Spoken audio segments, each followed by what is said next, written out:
The canyon walls rose like jagged teeth around Ezra Blackwood. He was guiding his rickety supply wagon through a place they called Devil's Pass. It was October of 1881, and the air was already sharp with the promise of a cold winter.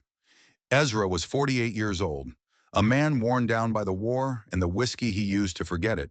He was hauling medical supplies to Fort Huachuca, straight through Apache country.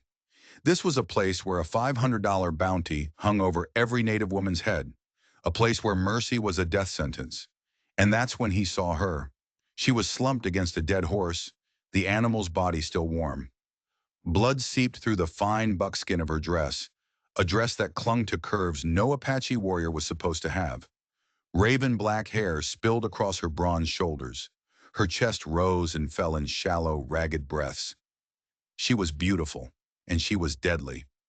Every instinct Ezra had left screamed at him to ride on, to just keep going. In Arizona territory, helping an Apache meant a rope around your neck from a vigilante mob or a quiet bullet in your back from a cavalry patrol. The newspapers in Tucson called them savages. The army called them targets. They were ghosts to be exorcised from the land. But something in the way she lay there, still and broken, reminded him of his own daughter Emma, cold in the ground now for 3 long years. Ezra's hand, calloused and scarred, trembled on the stock of his Winchester rifle. He had a choice. One choice would damn him in the eyes of the law and his own people. The other choice would damn his soul. What does a broken man do when the only thing left to lose is the last shred of his humanity? He got down from the wagon. Her Apache name was Nalnish. It meant she fights. And at 22, she had done plenty of it. Her father, a war chief named Mangus, had trained her himself. She could shoot straighter than most cavalrymen, track quieter than a mountain lion, and kill without a moment's hesitation if you backed her into a corner. But lying there, with a government-issue lead ball lodged in her shoulder, she looked as fragile as an autumn leaf. Ezra walked toward her slowly, his worn-out boots crunching on the loose stones. Each step he took felt like another nail being hammered into his own coffin. The smart play, the sane play, was to take her weapons, ride to the nearest fort, and claim the $500. That was enough money to buy enough whiskey to forget those dark, burning eyes that looked so much like Emma's. Enough to maybe drink himself into an early grave and finally be done with it all. But that's not what he did. Instead, he found himself kneeling beside her in the dust. His fingers, surprisingly gentle for a man so rough, felt for the pulse at her throat. It was there, steady, strong. Her skin was hot to the touch, burning with fever, but she was alive. "Easy now," he whispered, his voice raspy from disuse and cheap liquor. He reached into his medical kit, the very supplies he was supposed to deliver, and pulled out a small vial of morphine. Her eyes snapped open. They were black as a moonless night and sharp as broken obsidian. In one impossibly fast motion, her hand flew to the knife sheath at her hip. The steel was cold against his throat before he could even blink. "Pinda liko ye," she hissed, white eyes. "Devil." Her voice was weak, her grip unsteady. The blood loss was winning the war against her body, but her pride refused to surrender the battle. "I'm not here to hurt you," Ezra said, his own voice calm. He spoke in the broken Apache he'd picked up during the war, raising his hand slowly. "You're bleeding bad. Let me help." She studied his face with the fierce intensity of a hawk watching a field mouse. She was searching for the lie, for the cruelty and the contempt she had learned to expect from every white man she'd ever met. But what she found in his eyes wasn't what she was looking for. She saw grief, a grief so deep it had carved canyons into the man's face, and underneath it, something else, something she couldn't name. The knife in her hand wavered. "Why?" The single English word came out rough, a guttural sound torn from her throat. Ezra let out a breath he didn't realize he'd been holding. "Because you remind me of my daughter," he said, the words tasting like ash in his mouth. "Because I've got nothing left to lose. Because maybe saving one life can balance the scales for all the ones I couldn't."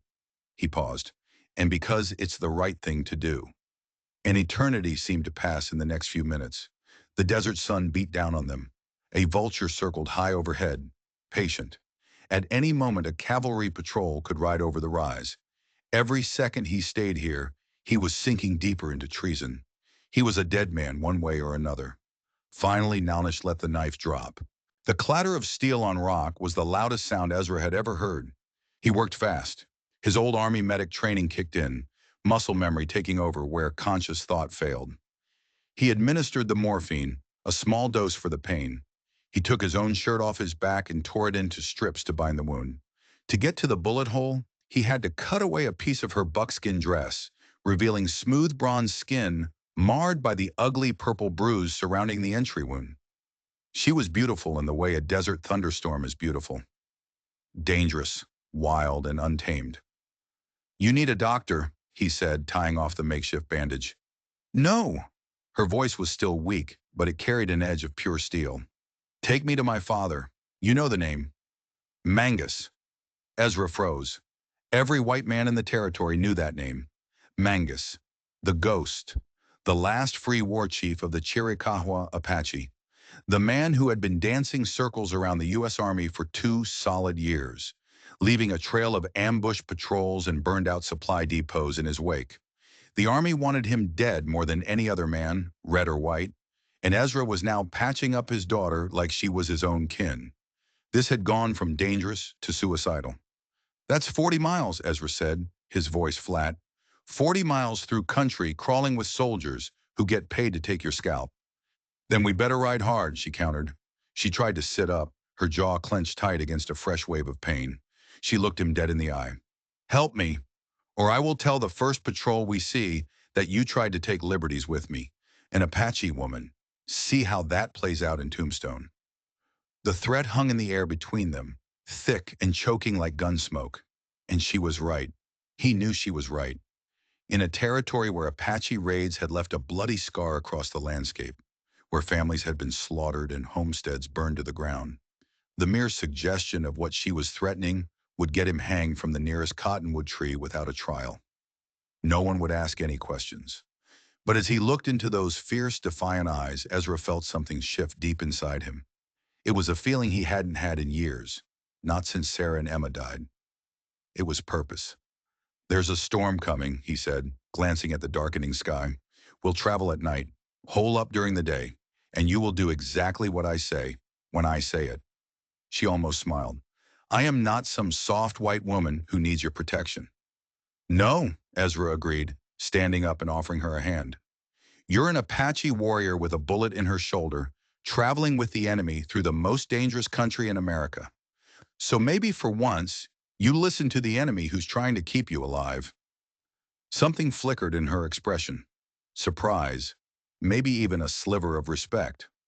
As the first clap of thunder rumbled in the distance and fat drops of rain began to fall, Ezra helped Nalnish into the back of his wagon. She settled herself among the crates of morphine and ammunition, and her presence transformed his simple freight run into an act of high treason, a journey into the heart of darkness. "What is your name, White Eyes?" she asked as he climbed onto the driver's seat. He hesitated for a second. "Ezra Blackwood, Sergeant, late of the Army of the Potomac. Father to a little girl who would have been 11 now. Widower, drunk, fool." "Ezra," she repeated, the name sounding strange and foreign on her tongue. "I am Nalnish, daughter of Mangus, warrior of the Chiricahua, and I do not trust you." "Good," he said, snapping the reins. The horses lurched forward. "Trust will get you killed out here." As the wagon rolled deeper and deeper into Apache country, the rain falling harder now, washing away their tracks, neither of them knew they were just beginning a journey that would force them to question everything they believed about enemies, honor, and the terrible, bloody price of mercy. The first patrol found their tracks at dawn. It was a ghost of a trail, half washed away by the night storm, but it was enough. Ezra and Nalnish had been on the move for 12 hours straight. The wagon wheels groaned and protested as they ground through mud and over slick rock, while in the back, Nalnish drifted in and out of a fevered sleep. When she was awake, she watched him. She watched his every move with those dark, unblinking eyes, as if she were memorizing the face of the man who was either her savior or her executioner. 20 riders, Ezra whispered. his eyes fixed on the faint dust cloud rising against the horizon, miles behind them. Maybe a mile back. Nalnish struggled to sit up among the crates. Her face was pale beneath her bronze skin. The morphine was wearing off, and the pain was drawing tight, sharp lines around her eyes. But her hands were steady as she gripped her rifle. "They track us." "Not yet," Ezra said, his voice low and urgent. "The rain washed out most of our sign, but they're on the right trail." He quickly guided the wagon off the path they were on, turning toward a jagged cluster of red rocks that rose from the desert floor like the broken teeth of some ancient monster. "They'll find us if we stay in the open. We have to ditch the wagon." They abandoned it in a narrow hidden canyon, taking only what they could carry: water canteens, ammunition, and the medical supplies Nalnish still needed. Ezra helped her onto his horse, her body pressing against his back as they rode deeper and deeper into the maze of stone passages. The fever was taking hold of her again. She was burning up, her breath coming in short, shallow gasps against his shoulder. Twice she nearly slipped from the saddle, and twice his strong arm wrapped around her waist to catch her, his hand lingering just a little longer than necessary each time. "Tell me about your daughter," she said during a moment of clarity. Her voice was barely a whisper, lost in the wind that whistled through the canyons. The question caught him completely off guard. "Why?" he asked. "White men who talk about their children," she murmured against his back. "They don't usually hurt women." Emma, his Emma, golden-haired, just like her mother Sarah, with Sarah's laugh and his own stubborn streak. Dead at 8 years old from the cholera that had swept through their settlement, the same sickness that had taken his wife just a week earlier. He had buried them both himself, in unmarked graves he visited every day, until the whiskey made him forget which direction the cemetery was. "She liked stories," he said finally, the words feeling like stones in his throat. "Wild tales about knights and dragons, and princesses who saved themselves." "Apache children love stories too," Nalnish whispered, "about Coyote, the trickster, and Crow, the wise one, and about women warriors who rode with the wind and fought like demons." Something unspoken passed between them in that moment, a silent acknowledgement that grief wore the same face, no matter what color your skin was. That night, the fever took her completely. She thrashed in her sleep, speaking in the Apache tongue, calling out for her mother. Her body shook with violent chills, and Ezra held her close in the shelter of a small rock overhang. Rainwater ran in silvery streams down the rock face around them. "Shima," she whispered, her voice filled with a child's terror. "Mother!" Without thinking, Ezra found himself smoothing the damp hair back from her fevered brow. He started to hum, a low, soft tune. It was the same lullaby he used to sing to Emma when thunderstorms rolled in and scared her. Slowly, gradually, Nalnish's breathing steadied. Her body relaxed against his. And for the first time since his family had been wiped from the earth, Ezra Blackwood felt like he was doing something that mattered. He wasn't just a drunk hauling freight. He was protecting someone. Just as the sun began to paint the eastern sky with shades of orange and pink, a second patrol nearly stumbled right on top of them. A squad of blue-coated soldiers were picking their way through the canyon directly below their hiding spot. Ezra and Nalnish pressed themselves flat against a limestone ledge, 40 feet above the soldiers' heads. She was conscious again, the fever having receded for now. She was weak, but her warrior instincts were sharp. Her hand found his in the pre-dawn gloom, her grip surprisingly strong, squeezing tight when a sergeant down below called out, "Fresh horse tracks here, Lieutenant. Can't be more than a few hours old." The lieutenant was a young man, barely out of his teens, with a neatly trimmed mustache that couldn't quite hide his youth. He dismounted and examined the tracks Ezra's horse had left. "One horse, carrying double by the depth of the prints," the lieutenant said. "One of them's likely wounded. They can't have gotten far. Spread out. Search every crevice." Ezra felt Nalnish tense beside him. He put a finger to his lips, and they waited, hardly daring to breathe. For 2 agonizing hours they lay there, listening to the soldiers searching the labyrinth of canyons around them. Finally, the lieutenant gave the order to move on, his voice filled with frustration. Once they were gone, they waited another hour just to be safe, before moving again. By then, Nalnish's fever had broken completely. It left her weak and drained, But her eyes were clear. "Why are you doing this, Ezra?" she asked as they shared the last of his water from his canteen. It was the question he had been avoiding, the question he had been asking himself ever since he'd first seen her in Devil's Pass. Because she reminded him of Emma. Because he was tired of the crushing emptiness inside him. Because mercy was the only thing that separated men from beasts. "Maybe I'm just tired of being on the wrong side of things," he said. "And which side is that?" she asked, her gaze unwavering. "The side that puts bounties on women's heads," he said, the bitterness rising in his throat. "The side that calls your people savages while we steal your land and slaughter your children." Her laugh was a short, harsh sound. Pretty words from a man who used to wear the blue coat himself. "I wore it to preserve the Union," he shot back, his voice sharper than he intended. "I didn't sign up to massacre families." "But you did it anyway." The accusation hit him like a physical blow, because it was true. He had followed orders, even the ones that curdled his stomach and kept him awake at night, staring into the darkness. He had seen the burned villages, the scattered bodies of women and children. He still saw their faces in his nightmares, their wide, unblinking eyes accusing him from beyond the grave. "Yes," he said, the single word a confession, "and I will carry that weight until the day I die." She studied him for a long, silent moment. "My mother used to say the worst white eyes were the ones who felt guilty about the evil they did," she said softly. "She said the guilt made them twice as dangerous." "Your mother sounds like a wise woman." "She was," Nalnish said, her voice dropping to a whisper, "until the blue coats killed her."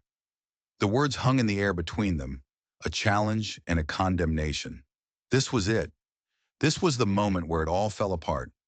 The moment the daughter of a murdered Apache woman realized she had put her life in the hands of one of the men who wore the same uniform as her mother's killers. Her hand drifted toward the knife at her belt.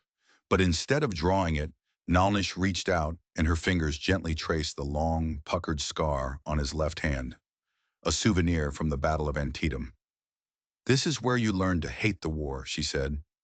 It wasn't a question. It was a statement. "Among other places," he admitted. "Good," she said, pulling her hand back. "Men who love war make poor allies." Allies. The word felt heavy, a burden he wasn't sure he could carry. But as they prepared to move again, deeper into the heart of Apache territory, toward a meeting with a war chief who would just as soon decorate a lance with his scalp as look at him, he found himself wondering if mercy really was worth dying for. He looked at Nalnish, at this proud, fierce, beautiful woman who was trusting him against all reason, and he thought, maybe it was. But something had changed between them. He could feel it. She wasn't just looking at him anymore. She was studying him, trying to piece together a puzzle, and he had a terrible feeling he knew what she was looking for. The Apache camp appeared like a mirage, tucked away in a hidden valley surrounded by towering red cliffs. It was a place you would never find unless you knew exactly where to look. 7 small wickiups, makeshift shelters of hide and branches, were scattered around a hidden spring. A thin, careful stream of smoke rose from a single cooking fire, barely visible against the sky. This was it. 11 souls. All that remained of Mangus's once mighty band of warriors. "Hagon!" Nalnish called out softly as they rode into the clearing. "Welcome." But there was no welcome in the eyes of the warriors who emerged from the shadows like ghosts. Rifles were leveled at Ezra's chest. They were hard men, worn lean and hungry by years of war. Their eyes were like chips of flint. At their head stood Mangus himself. He was 52 years old with silver threads running through his long, black hair. He carried himself with the quiet, unshakable authority of a chief who had watched his entire world burn down around him and had somehow survived the fire. "Shichei," Nalnish said, sliding weakly from the horse and into her father's waiting arms. "My father." Mangus held his daughter close, but his gaze never left Ezra's face. When he finally spoke, his English was perfect, precise, and educated. It was the voice of a man who had once tried to make peace with the white man, before he learned that peace was impossible. "You bring a white eyes to our fire, daughter. Explain this." "He saved my life," Nalnish said, her voice stronger now that she was home. "He tended my wound. He brought me back to you when he could have sold my scalp for $500. And what does this White Eyes want in return? Mangus asked. The question cut straight to the heart of the matter. What did he want? Absolution for his sins? A chance to finally balance the scales of his life? Or was he just a lonely, broken-down drunk looking for some kind of meaning in the bottom of an empty whiskey bottle? Nothing, Ezra said, meeting the chief's gaze. Your daughter was hurt. I helped her. That's the end of it. One of the younger warriors, a man barely 20 years old with a network of angry scars mapping his arms, spat in the dirt. Lies. All White Eyes lie. Nalin, Mangus said sharply without looking away from Ezra. Be quiet. He studied Ezra for a long moment, his eyes like a hawk's, missing nothing. You know who I am, White Eyes. Mangus, Ezra confirmed, war chief of the Chiricahua, the man they call the Ghost. And you know the army has put a price on my head, Mangus continued. $5,000, dead or alive. I know, yet you sit here in my camp, armed, outnumbered, with absolutely no guarantee that you will leave here alive. Ezra shrugged, a small, weary gesture. Seemed like the right thing to do. Mangus was silent for a long moment. Around the small fire, the other Apache watched them, their stillness that of predators deciding whether or not to strike. An old woman, one of only two left in the band, muttered something in Apache, and several of the warriors nodded grimly. Shadi says you smell of whiskey and death, Mangus translated, his voice flat. She says the White Eyes who helped the Apache do it for one of two reasons, gold or guilt, and both make for very poor allies. She's probably right about the guilt, Ezra admitted, the words tasting bitter. But I'm here. Why? It was the same simple question Nalnish had asked, the question that had no simple answer. Because your daughter has your eyes and her mother's courage, Ezra began, the words coming slowly. Because I couldn't save my own child, but maybe I can help save yours. Because mercy is the only thing I have left that makes me feel human, because a man gets tired of being on the wrong side of history. Nalnish moved to stand beside her father, her hand resting gently on his arm. He speaks the truth, my father. I watched him for 2 days. He had a dozen chances to betray me, to claim the bounty, to leave me for dead in the desert. Instead, he shared his water with me, his medicine, his protection. Protection? The young warrior Nalin laughed, a harsh, ugly sound. What protection can one drunk White Eyes offer us? And that's when Ezra told them. He told them about the cavalry patrols, about the changing patterns he'd noticed on his supply runs between the forts. He told them about the weaknesses in Fort Huachuca's defenses, about the new Gatling gun they'd just installed on the south wall, and the blind spot it had to the west. He told them which patrols were undermanned, which captains were lazy, and which scouts were known to drink on duty. This wasn't the random gossip of a freight hauler. This was detailed military intelligence, coming from a man who had worn the uniform, who understood how the army thought, how they moved, and how they fought. The camp fell silent as he spoke. The only sound was the crackle of the fire. You offer this knowledge to us freely? Mangus asked when he was finished, his voice laced with suspicion. I offer it because you're fighting for your families, Ezra said simply, for your land, for your way of life. I understand that fight. And when the army discovers your betrayal, Mangus pressed, Ezra thought of his empty, silent cabin, of his meaningless life, hauling crates from one desolate fort to another. I've got nothing left to betray, he said. Mangus studied him for another long, hard moment. Then he turned and spoke rapidly in Apache to the other warriors. An argument broke out immediately, voices rising and falling like the desert wind. Nalnish joined the debate, her words sharp and passionate. She was defending him. Finally, Mangus raised a hand, and the camp fell silent once more. We are 19 days from the Mexican border, he said, turning back to Ezra. 19 days through country, crawling with soldiers who shoot our people on sight. Our women and children are weak from hunger. Our warriors are few. We need every advantage if we are to survive. He took a step closer to Ezra, so close that Ezra could see the flecks of gold in his dark eyes. Help us reach Mexico, Ezra Blackwood. Guide us through the army's patrols, and I will call you brother. He paused, his expression turning to stone. But if you betray us, I will personally feed your heart to the coyotes while you are still alive to watch." "Fair terms," Ezra said, without flinching. As night fell over the hidden camp, Ezra Blackwood found himself, for the first time in his life, an accepted member of the last free Apache. He shared their meager meal of roasted rabbit and corn cakes. Around the fire, children who should have been playing games were instead listening quietly to war plans. Mothers who should have been tending gardens were counting bullets and rationing what little water they had left. Tomorrow they would begin the most dangerous 19 days of their lives, a desperate final run for freedom. And tonight, for the very first time since Emma died, Ezra Blackwood had a reason to want to see the sunrise. But as he looked across the fire at Nalnish, he saw something in her eyes that chilled him to the bone. It wasn't gratitude, it wasn't trust, it was suspicion. She was still watching him, still searching his face for a truth he was terrified she would find. She leaned closer, her voice a low whisper that only he could hear.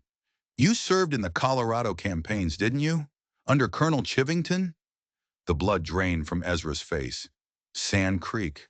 The name was a stain on the Army's honor, and a black hole in Ezra's soul. It was a massacre, not a battle. Over 200 Cheyenne and Arapaho, mostly women and children, slaughtered in a peaceful village. And he had been there. He hadn't fired a shot at a non-combatant, but he had followed the orders that led to it. He had stood by and done nothing. The memory was the fuel for his drinking, the ghost that haunted his every waking moment. "How did you know?" he whispered, his voice hoarse. "My mother," Nalnish said, her eyes boring into his, "was visiting her Cheyenne cousins at Sand Creek when the soldiers came. She was one of the ones who didn't get away." Her hand tightened on the knife at her belt. "Her name was Anawa. The blue coats who survived told stories.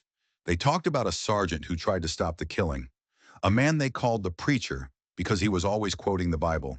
A man with a scar on his left hand." She looked down at his hand, at the ugly mark from Antietam. "Was that you, Ezra Blackwood? Were you the guilty man who tried to be good too late?" The world tilted on its axis. He was not just a White Eyes. He was not just a former blue coat. In her eyes, he was one of the men who had stood by and watched her mother die. His act of mercy in Devil's Pass was not a beginning. It was a debt she and her father were now here to collect. The journey to Mexico had just become a trial, and Ezra was the one on the stand. The air around the fire crackled with a new, dangerous tension. Mangus had heard his daughter's quiet accusation, and now he was looking at Ezra not as a potential ally, but as a ghost from a past filled with blood and betrayal.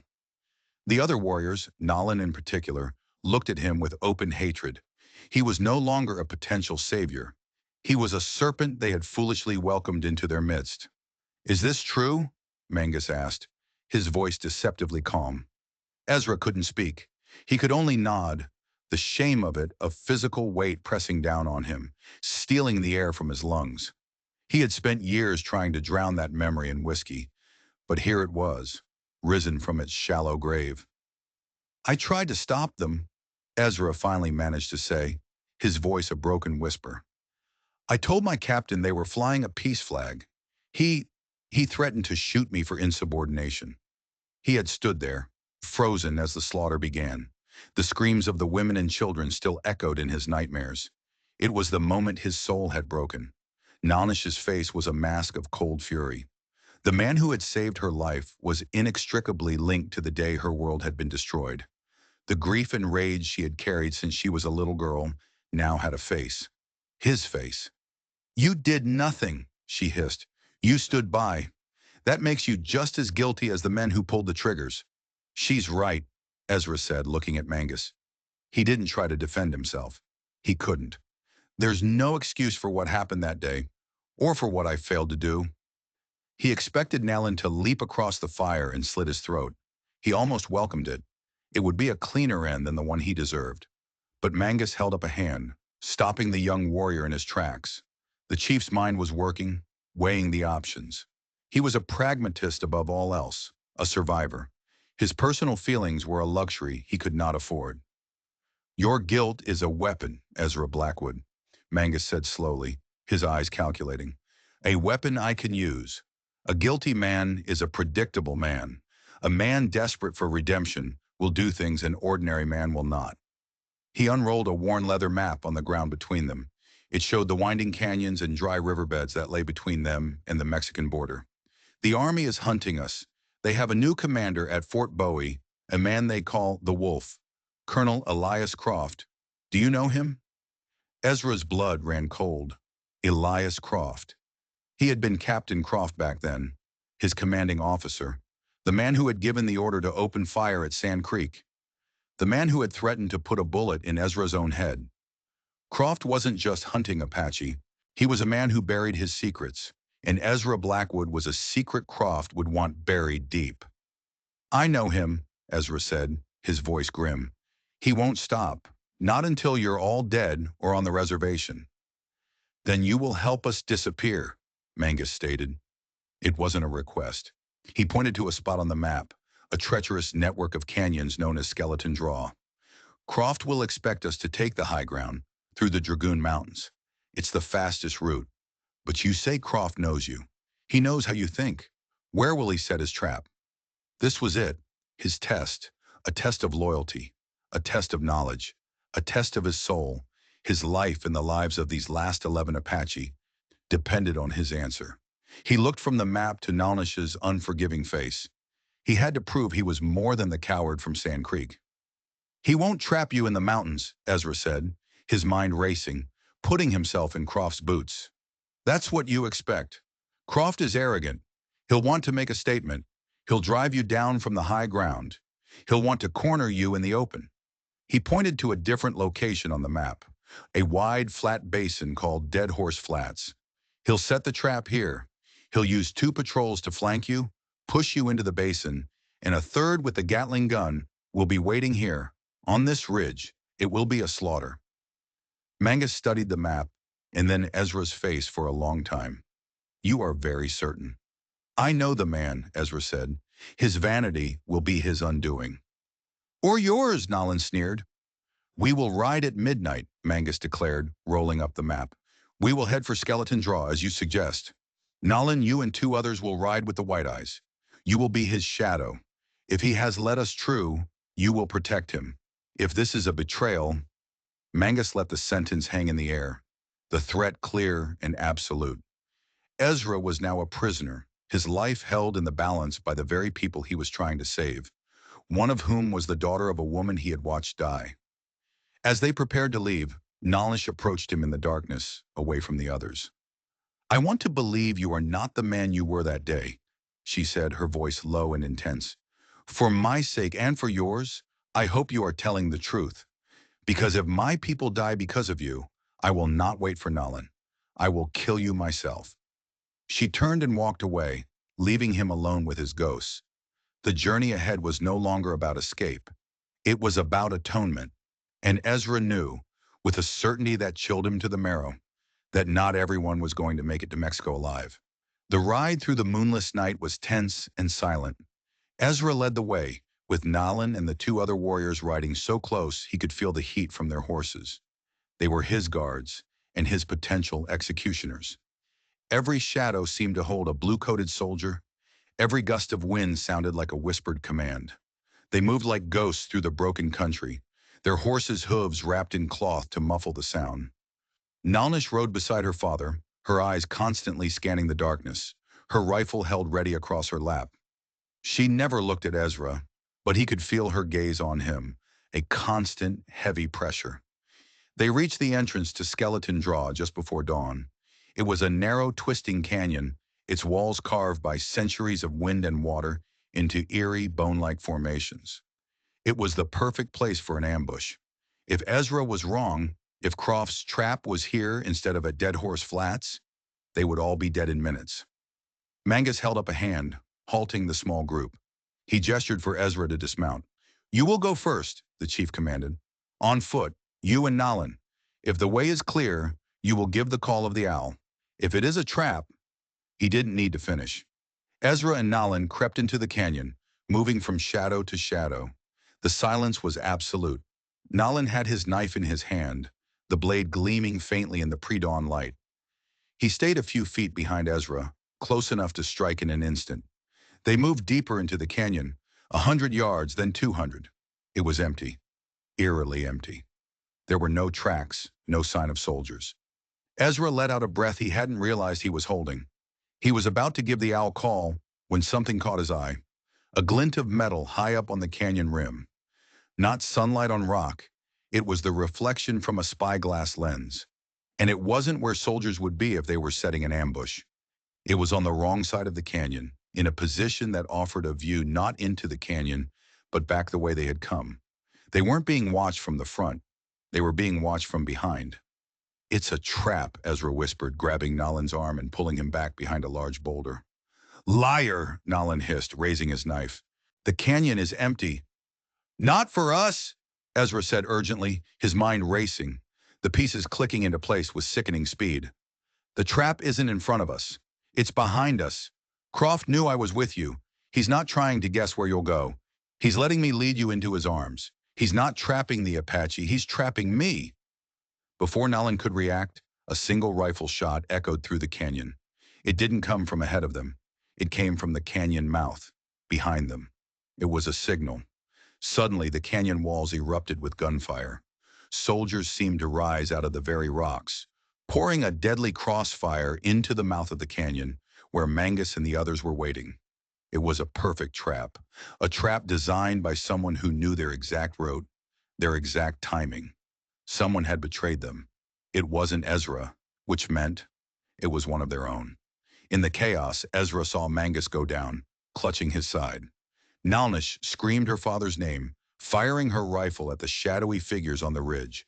The remaining warriors fought back with desperate courage, but they were outnumbered, outgunned, and caught in a kill box. "We have to get back to them," Ezra yelled at Nalan. But the young warrior was frozen, his face a mask of disbelief and horror. He had been so certain of Ezra's betrayal that the reality of this new treachery was too much to comprehend. Ezra didn't wait. He broke from cover, running back toward the mouth of the canyon, zigzagging as bullets kicked up dust around his feet.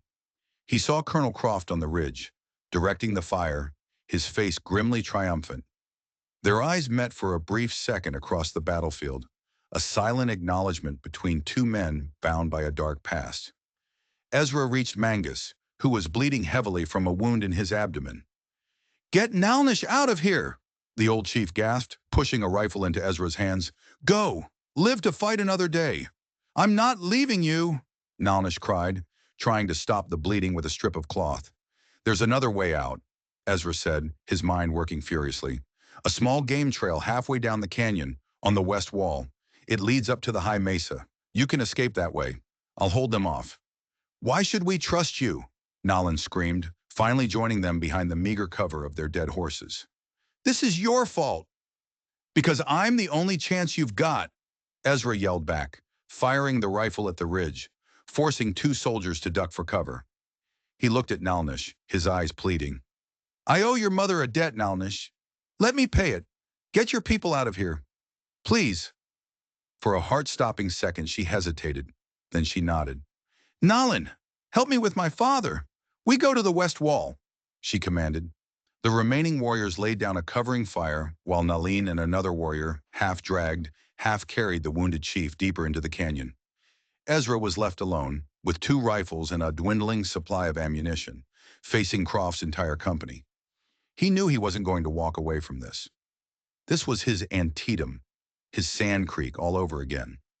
But this time, he wasn't going to stand by and do nothing. This time, he was going to choose his ground. This time, he was going to make a stand. He took a deep breath, the smell of gunpowder and blood filling his lungs. He thought of Emma, of her smile. He was going to see her soon, but not yet. Not until the people he had sworn to protect were safe. He chambered a fresh round, aimed carefully at the figure of Colonel Elias Croft, and squeezed the trigger. The Wolf of Fort Bowie had made a fatal mistake.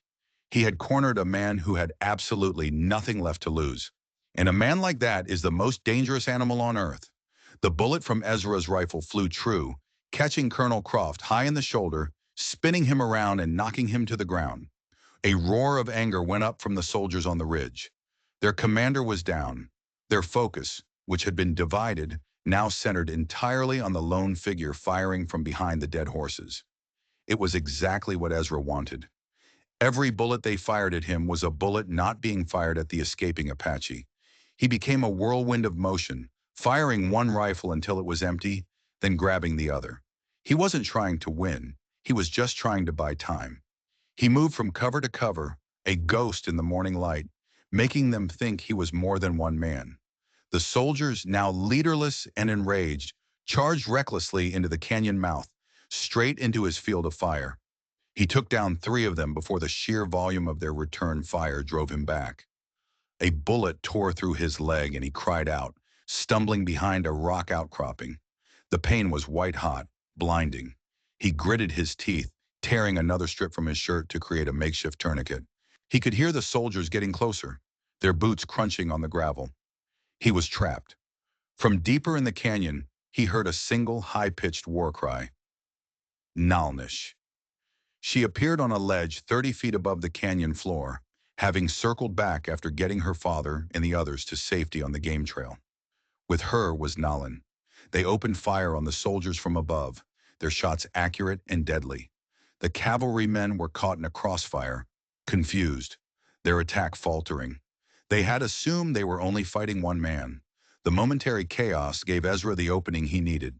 Ignoring the fire in his leg, he charged out from behind the rock, rifle blazing, running directly at the soldiers. It was a suicide run, and he knew it, but it drew all the fire to him, away from Nalnish and Nalan on the ridge. He saw the shocked faces of the young soldiers as he came at them, a blood-soaked demon from their worst nightmares. Multiple bullets hit him at once. The impacts felt like giant fists, lifting him off his feet and throwing him backward into the dust. The world went gray around the edges.